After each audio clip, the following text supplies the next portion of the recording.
Hi guys, welcome to math 5। आज हम लेके आए इलेक्ट्रोस्टैटिक्स का लेक्चर नंबर 4।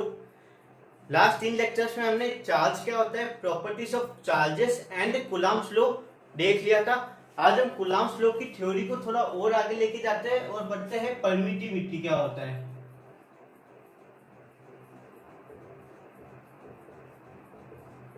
परमिटिविटी एंड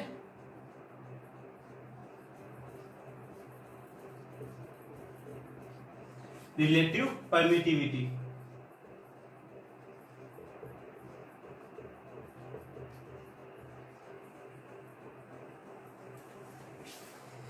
हमने लास्ट लेक्चर में क्या देखा था? हमने लास्ट लेक्चर में देखा था कि मान लो हमारे पास चार्ज Q1 है, Q2 है, जो कि किसी वैक्यूम में रखे हुए सेपरेटेड बाय डिस्टेंस r, तो उनके बीच में लगने वाला फोर्स होगा k Q1 Q2 by r square. इनके बीच में लगने वाला फोर्स होगा k Q1 Q2 by r square. जहाँ पे हमने देखा था कि वैक्यूम के लिए k की वैल्यू होती है 1/4 पाई एप्सिलॉन नॉट। ये हमने लास्ट लेक्चर में देख लिया था और आज हम बढ़ेंगे आगे और बात करेंगे अगर यही चार्ज Q1 Q2 वैक्यूम में रखे हो तो। अगर यही चार्ज Q1 और Q2, यही चार्ज Q1 और Q2 किसी मीडियम में रखे हुए हो तो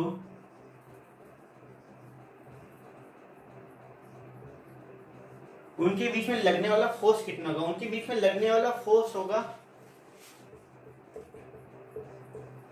k Q1 Q2 by r square. But vacuum के लिए k था 1/4 पाई एप्सिलॉन नॉट। किसी मीडियम के लिए जो k होगा वो होगा 1/4 पाई एप्सिलॉन, जहाँ पे एप्सिलॉन और यहाँ पे जो एप्सिलॉन होगा वो होगा परमिटिविटी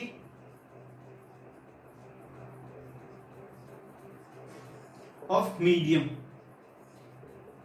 हमें परमिटिविटी ऑफ मीडियम की ही चर्चा करनी है आज। हमें परमिटिविटी ऑफ मीडियम की ही चर्चा करनी है आज। हमने देखा कि जो फोर्स आया वो हमारे पास आया 1/4 pi epsilon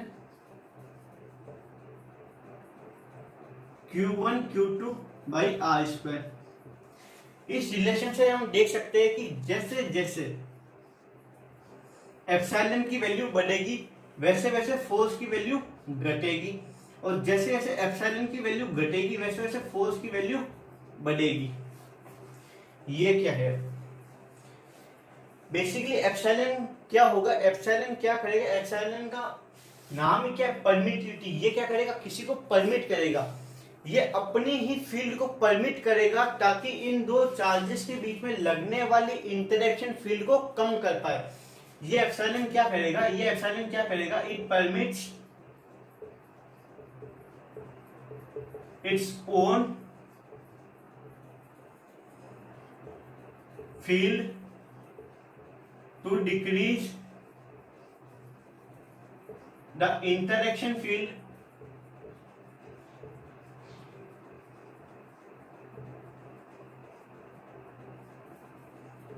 between two charges. ये अपनी ही फील्ड को परमिट करेगा ताकि दो चार्जेस के बीच में लगने वाली इंटरेक्शन फील्ड को कम कर पाए। एप्सिलॉन के बारे में हम क्या कह सकते हैं कि ये अपनी फील्ड को परमिट करेगा ताकि interaction field between two charges को डिक्रीज कर पाए। वैक्यूम के केस में हमारे पास फोर्स था 1/4 pi epsilon not Q1 Q2 by r square, और एप्सिलॉन की मिनिमम वैल्यू किसके लिए होगी? वैक्यूम के लिए होगी।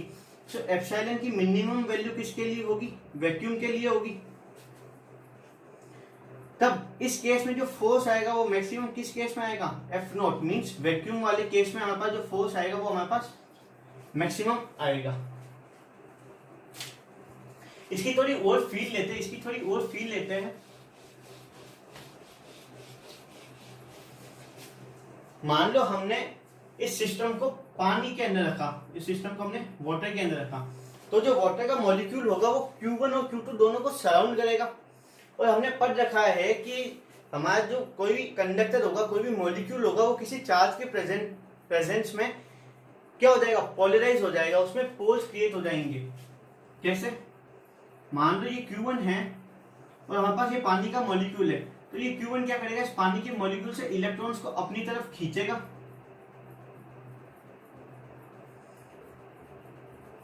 अगर इलेक्ट्रॉन इधर आएंगे तो इधर डेफिशिएंसी ऑफ इलेक्ट्रॉन आने की वजह से पॉजिटिव चार्ज आ जाएगा।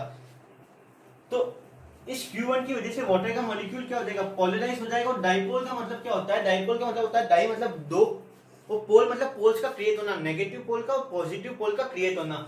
सिंस ये जो Q1 है, पानी के मॉलिक्यूल्स इसके चारों तरफ रहेंगे, इसके चारों तरफ रहेंगे पानी के मॉलिक्यूल्स,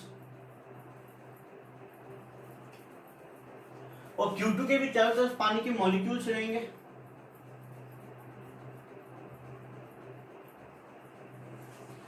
और ऐसे चार्ज डिस्ट्रीब्यूशन भी रहेगा। Q1 के पास में क्या होगा, नेट नेगेटिव चार्ज होगा। Q1 के पास हमारे पास क्या होगा, नेट नेगेटिव चार्ज होगा। ये जो नेगेटिव चार्ज है, ये इस पॉजिटिव Q1 की वजह से जो फील्ड क्रिएट हुई है, पॉजिटिव Q1 की वजह से जो फील्ड क्रिएट हुई है, उसे क्या करेगा, डिक्रीज करेगा, और इन दोनों के बीच में लगने वाला इंटरेक्शन फोर्स क्या हो जाएगा, कम हो जाएगा। देखो यही केस Q2 के साथ होगा, डाइपोल्स क्रिएट होंगे और इसके सराउंडिंग में आ जाएगा क्या, नेट नेगेटिव चार्ज।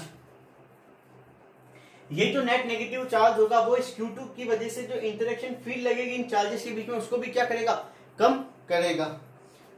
सो एप्सिलॉन है वो क्या करेगा, वो अपनी फील्ड को परमिट करेगा, परमिट करेगा किसकी, खुद की फील्ड को परमिट करेगा, permit its own field to decrease interaction field between Q1 and Q2। और ये एप्सिलॉन है, ये इस चीज से हम क्या कह सकते हैं कि एप्सिलॉन है वो किसकी प्रॉपर्टी है, एप्सिलॉन इज प्रॉपर्टी ऑफ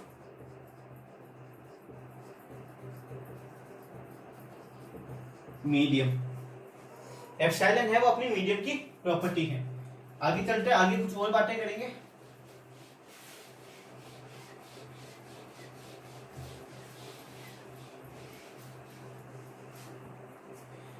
अब थोड़ा रिलेटिव परमिटिविटी को भी अंदर लेके आते हैं, गेम के अंदर लेके आते हैं। हमारे जो वैक्यूम के अंदर फोर्स था वो हमारे पास क्या था, 1/4 pi epsilon not Q1 Q2 by R square. और किसी भी मीडियम के अंदर जो फोर्स हो जाएगा वो हमारे पास क्या हो जाएगा, 1/4 pi epsilon m Q1 Q2 by R square, provided इनकी बीच की डिस्टेंस सेम हो। अब अगर हम इन दोनों को डिवाइड करें, इन दोनों का रेशियो ले, तो F0 बाई FM, ये दोनों कैंसिल हो जाएंगे, 1/4 pi epsilon naught divide by 1/4 pi epsilon m, जो कि आ जाएगा हमारे पास epsilon m divide by epsilon naught. इसी रेशियो को हमने नाम दिया है क्या, इसी रेशियो को हमने नाम दिया है रिलेटिव परमिटिविटी। इसी रेशियो को हमने नाम दिया है रिलेटिव परमिटिविटी, और इससे डिनोट करते हैं हम एप्सिलॉन r से। सो रिलेटिव परमिटिविटी बेसिकली क्या चीज है, it is the ratio of permittivity of medium to permittivity of vacuum. ये permittivity of medium by permittivity of vacuum का क्या है, रेशियो है, रिलेटिव परमिटिविटी। और हमने एक बात नोट की कि जो एप्सिलॉन r की वैल्यू है वो हमेशा ग्रेटर देन और इक्वल टू 1 है। सो एप्सिलॉन r अगर हमेशा ग्रेटर देन इक्वल टू 1 रहेगा, तो हमारे पास जो एप्सिलॉन m बाई में एप्सिलॉन नॉट है वो हमारे पास ग्रेटर देन इक्वल टू 1 रहेगा। एप्सिलॉन r 1 के बराबर कब आएगा, जब हमारा जो मीडियम है वो हमारे पास क्या हो जाए, वैक्यूम हो जाए। तो एप्सिलॉन m हमारे पास क्या हो जाए, एप्सिलॉन नॉट के इक्वल आ जाए। और बाकी generally epsilon m by epsilon not हमेशा 1 से बड़ा होगा। सो जो हमारे पास एप्सिलॉन m होगा वो हमेशा एप्सिलॉन नॉट से बड़ा आएगा। और हम पहले पढ़ के आए हैं कि जो हमारे पास फोर्स होगा वो हमारे पास इनवर्सली प्रोपोर्शनल होगा किसके, एप्सिलॉन के। अगर एप्सिलॉन m एप्सिलॉन नॉट से बड़ा होगा, इसका मतलब जो फोर्स इन वैक्यूम होगा वो फोर्स इन मीडियम से बड़ा होगा। सिंस हमारे पास एप्सिलॉन r 1 से बड़ा है हमेशा, so epsilon m by epsilon naught भी 1 से बड़ा होगा। मतलब जो एप्सिलॉन एम है वो एप्सिलॉन नॉट से बड़ा होगा, और एफ है वो इनवर्सली प्रोपोर्शनल है किसके, एप्सिलॉन के। सो जो फोर्स इन वैक्यूम होगा वो फोर्स इन मीडियम से बड़ा होगा। इससे हम एक चीज कह सकते हैं कि एप्सिलॉन की जो मिनिमम वैल्यू है, एप्सिलॉन की जो मिनिमम वैल्यू है वो किसके लिए है, वो वैक्यूम के लिए है। वो कितनी है, वो है एप्सिलॉन नॉट, जिसकी वैल्यू हमें पता है कितनी होती है 8.885 इंटू 10⁻⁻12। इसी से हम एक चीज कह सकते हैं कि फोर्स की जो मैक्सिमम वैल्यू आएगी, फोर्स की जो मैक्सिमम वैल्यू आएगी वो कब आएगी, वो भी आएगी वैक्यूम के अंदर। फोर्स की भी मैक्सिमम वैल्यू कब होगी, हमें तगड़ा वाला फोर्स कब मिलेगा, जब इन चार्जेस को हम वैक्यूम के अंदर रख देंगे। सो आपको बेसिक कॉन्सेप्ट समझ में आ गया होगा रिलेटिव परमिटिविटी का, ठीक है, परमिटिविटी का आपको सब कुछ समझ में आ गया। हम आगे चलते हैं, क्वेश्चंस करते हैं इन पे। बेसिकली हमारा काम तो क्या है, कॉन्सेप्ट समझ के क्वेश्चंस करना।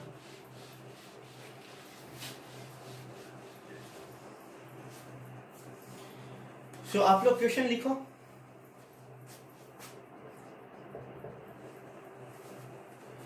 हमारे पास दो चार्जेस थे Q1 Q2 जिनके बीच में डिस्टेंस dt, और ये थे हमारे पास वैक्यूम में, और जब वैक्यूम में थे तब इनके बीच में फोर्स लग रहा था F। अब इस सिस्टम को हमने ट्रांसफर कर दिया किसी मीडियम में,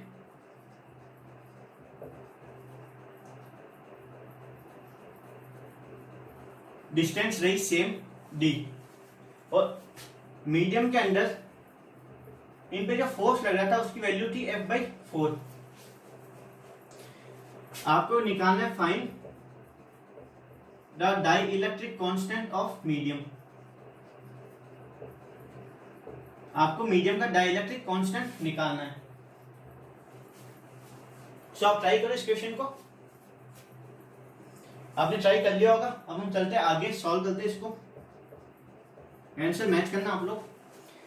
ये जो फोर्स F है वो हमारे पास क्या आ जाएगा, K Q1 Q2/d², और मीडियम के अंदर हमारे पास जो फोर्स आएगा वो क्या आएगा, K Q1 Q2/d²।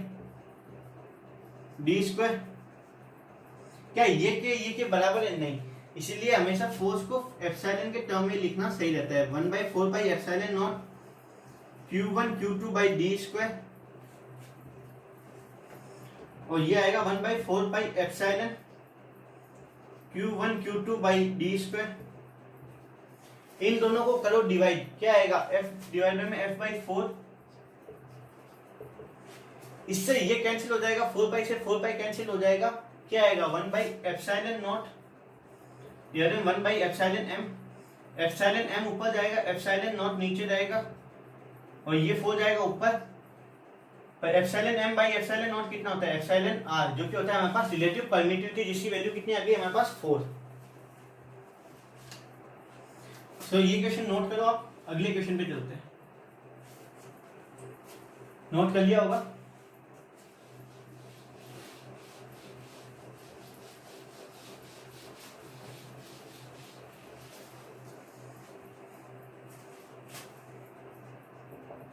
अगला क्वेश्चन, चार्ज था Q1 Q2, डिस्टेंस थी d, वैक्यूम के अंदर लगने वाले फोर्स की वैल्यू थी F। अब इस सिस्टम को हमने ऑयल में ट्रांसफर कर दिया। सो Q1 Q2 इनके बीच की डिस्टेंस को हमने कर दिया d/2, और मीडियम के अंदर इनके बीच में लगने वाला फोर्स, या ऑयल के अंदर इनके बीच में लगने वाला फोर्स कितना था, F/2। आपको निकालना है इस मीडियम का εr। सो आप लोग निकालो इसका εr। आपने क्वेश्चन को सॉल्व कर लिया होगा, अब मैं सॉल्व कर लेता हूं, आप अपना आंसर मैच कर लो। वैक्यूम के अंदर हमारे पास फोर्स की वैल्यू क्या होती है, 1/4πε0 Q1 Q2/r²। सो वैक्यूम के अंदर हमें कितना दे रखा है फोर्स F, जो कितना होगा 1/4πε0 Q1 Q2/d²। मीडियम के अंदर हमारे फोर्स क्या होता है, 1/4 of medium Q1 Q2 by D square, और डी किसका होगा, इसका। सो ये हमें कितना दे जाएगा, F/2 1/4 Q1 Q2 by D/2 का होल स्क्वायर, जो कि हमारे पास क्या आ जाएगा 1/4 Q1 Q2 by D square, और ये 4 आ जाएगा हमारे पास ऊपर। इसको और इसको करो डिवाइड, F/2 इस टर्म से ये टर्म हो जाएगी कैंसिल, हमारे पास क्या आएगा 1/ε0 डिवाइड बाई 4/ε m, जो हमारे पास आ जाएगा ε m डिवाइड बाई 4/ε0। ε m/ε0 हमारे पास होता है εr डिवाइड बाई 4। सो और ये हमारे पास कितना आ जाएगा 2। सो εr/4 is equal to 2, εr की वैल्यू हमारे पास आ जाएगी 8। इस मीडियम का जो डाइलेक्ट्रिक कांस्टेंट है वो 8 है।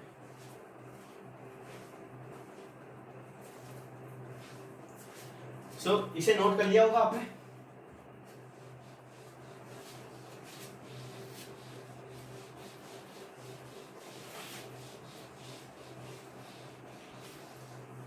अब लिखो शॉर्ट ट्रिक।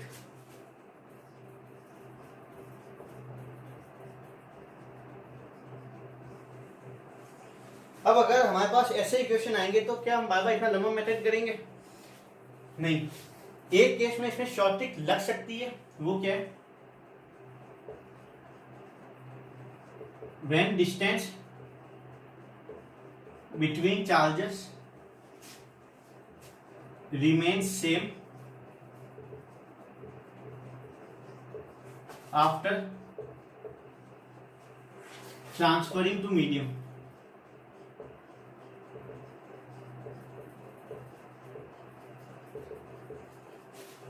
अगर मान लो पहले बार हमारे पास जो चार्जेस थे वो वैक्यूम में थे और दूसरी बार हमने उसे किसी मीडियम में ट्रांसफर किया, और पहले वाले केस में भी उनके बीच में डिस्टेंस d थी और ट्रांसफर करने के बाद भी उनके बीच में डिस्टेंस d है, तो जो हम एप्सिलॉन r है उसे हम सीधा लिख सकते हैं, एप्सिलॉन r हमारे पास क्या होता है एप्सिलॉन m/ε0, इसे हम सीधा लिख सकते हैं f इन वैक्यूम डिवाइडेड में f in n in medium. So इसे आप नोट करो, फिर हम आगे चलते हैं। नोट कर लिया होगा।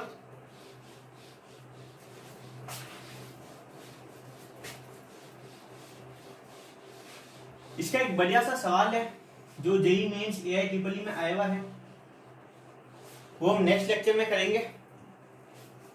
अभी तो हम कुछ क्वेश्चंस कर लेते हैं प्रिंसिपल ऑफ सुपरपोजिशन पे, इजी से एकदम आसान लेवल के। उसमें से जो हमारा पहला क्वेश्चन होगा वो होगा हमारे पास ट्राइंगल का। हमारे पास कोई इक्विलेटरल ट्राइंगल है,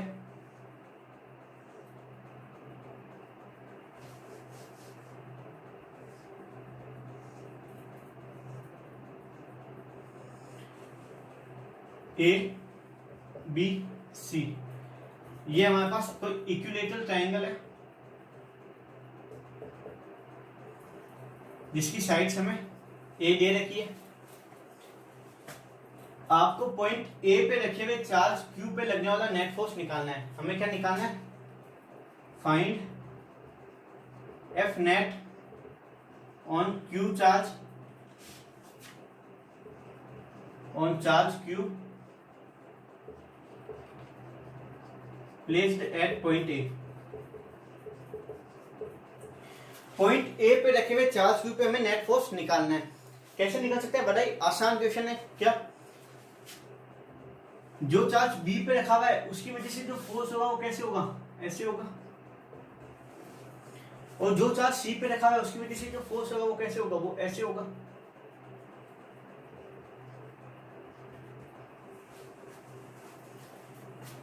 और जो चार्ज A पे रखा हुआ है उसपे फोर्स बाय B लगेगा ऐसे, फोर्स बाय C लगेगा ऐसे, और इन दो लाइंस के बीच में अगर एंगल 60 डिग्री है, इन दो फोर्सेस के बीच में भी एंगल कितना होगा 60 डिग्री। किससे, वर्टिकली अपोजिट एंगल, इनके बीच में होगा एंगल 60। बी की वजह से लगने वाला फोर्स कितना है हमारे पास, के क्यू क्यू बाई में ए का स्क्वायर, और फोर्स बाय सी भी कितना है, के क्यू क्यू बाई ए का स्क्वायर, के क्यू स्क्वायर बाई में ए स्क्वायर। मतलब बी की वजह से लगने वाला भी अगर फोर्स को हम एफ माने तो सी की वजह से लगने वाले फोर्स को भी हम एफ मान सकते हैं। और इस पे जो नेट फोर्स होगा वो हम निकाल सकते हैं वेक्टर रिजल्टेंट से, जो कि कैसे निकाल देते हैं हम क्लास 11 में,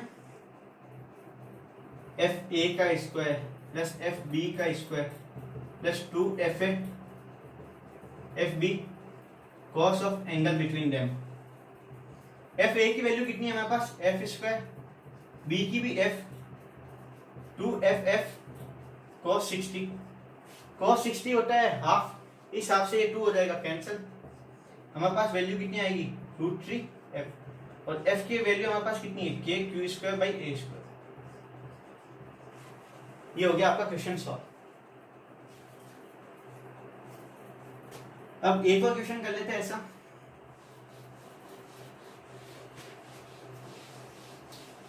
आपके पास सवाल है बिल्कुल सेम, वही इक्विलेटरल ट्रायंगल दे रखा है,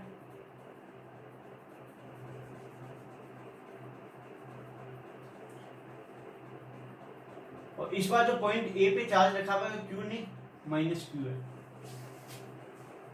वो क्यू नहीं माइनस क्यू है, और आपको निकालना है जो चार्ज क्यू रखा हुआ है पॉइंट सी पे, उस पे नेट फोर्स। करिए इस क्वेश्चन को ट्राई, वही वेक्टर्स का खेल है, कर लिया होगा आपने क्वेश्चन को ट्राई वीडियो रोक के। सो ये जो सी पर रखा हुआ पॉइंट चार्ज क्यू है, जो कि आपके सी पे रखा हुआ है, बी उस पे लगाएगा फोर्स ऐसे, और ए उस पे लगाएगा एट्रैक्टिव फोर्स, नेगेटिव पॉजिटिव है तो एट्रैक्टिव फोर्स लगेगा ऐसे, ये फोर्स लगेगा कुछ ऐसे, ये फोर्स लगेगा कुछ ऐसे। इक्विलेटरल ट्रायंगल है तो ये एंगल है 60 हुआ, तो ये एंगल कितना हुआ 120 डिग्री। इन दो फोर्सेस के बीच में हुआ एंगल हमारा 120 degree. Since force by B और फोर्स बाय सी की वैल्यू सेम होगी, क्यों, क्योंकि चार्जेस तीनों सेम है, चार्जेस के मैग्नीट्यूड और इनके बीच में जो डिस्टेंस है वो भी क्या है, सेम है। तो फोर्स बाय बी को भी हम एफ लिख सकते हैं और फोर्स बाय ए को भी हम एफ लिख सकते हैं। जो नेट फोर्स आएगा वो हमारे पास क्या आएगा, एफ ए का स्क्वायर एफ बी का स्क्वायर प्लस में 2 F A F B cos of angle between them. Cos of angle between them कितना है 120 डिग्री। 120 डिग्री की वैल्यू कितनी होती है माइनस हाफ, तो इससे ये कैंसिल हो जाएगा और आगे क्या आ जाएगा माइनस,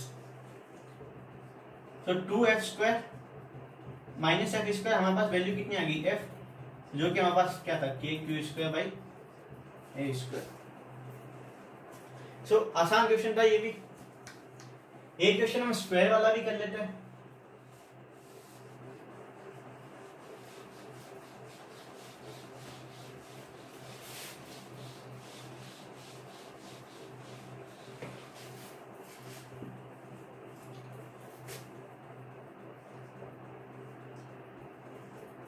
मान लो हमारे पास स्क्वायर दे रखा है साइड ए का,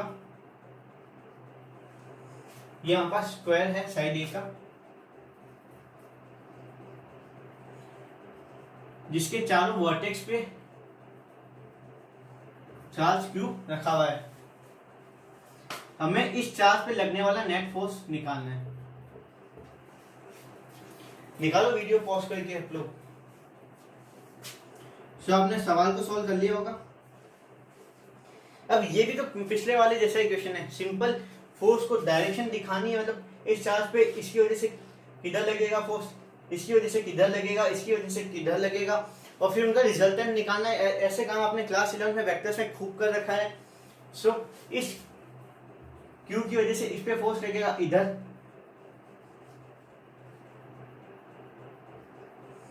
इस क्यू की वजह से फोर्स लगेगा इधर, और इस क्यू की वजह से फोर्स लगेगा इधर। इन दो चार्जेस की वजह से लगने वाला फोर्स सेम होगा, हम उसको F नाम ले लेते हैं। क्यों सेम होगा, इनके बीच में डिस्टेंस भी ए है और चार्जेस का मैग्नीट्यूड भी क्या है, सेम है। और क्या इसकी वजह से भी सेम फोर्स लगेगा, नहीं लगेगा। क्यों नहीं लगेगा, ये ए, ये भी ए है और ये भी ए, हमें दे रखा है स्क्वायर। सो ए स्क्वायर प्लस ए स्क्वायर कितना हो गया, 2a स्क्वायर। 2a स्क्वायर का रूट कितना हो गया, √2a। सो यहाँ पे जो फोर्स लगेगा वो कितना होगा, फोर्स की वैल्यू मान लो ये पॉइंट बी है और ये सी है, तो force by B is equal to force by C, जिसकी वैल्यू हमारे पास क्या आ गई, K Q square by A square, जिसको हमने क्या माना, एफ। अब फोर्स बाई डी,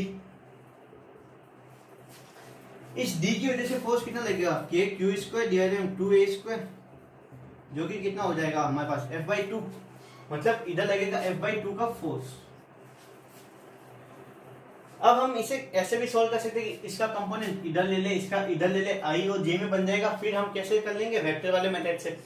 एक और तरीका भी है, पहले इन दोनों का रिजल्टेंट निकाल लो, इन दोनों का रिजल्टेंट इसी डायरेक्शन में आएगा। क्यों, क्योंकि ये भी 45 डिग्री 45 से और ये भी 45 पे है, और ये दोनों एक दूसरे से परपेंडिकुलर है। परपेंडिकुलर होगा तो अपने एंगल बाइसेक्टर पर ही एफ रिजल्टेंट आएगा। सो एफ नेट की वैल्यू कितनी आएगी इन दोनों का, जिससे F square plus F square कितना आएगा, √2f। सो इन दोनों का जो रिजल्टेंट होगा वो इधर होगा, कितना होगा,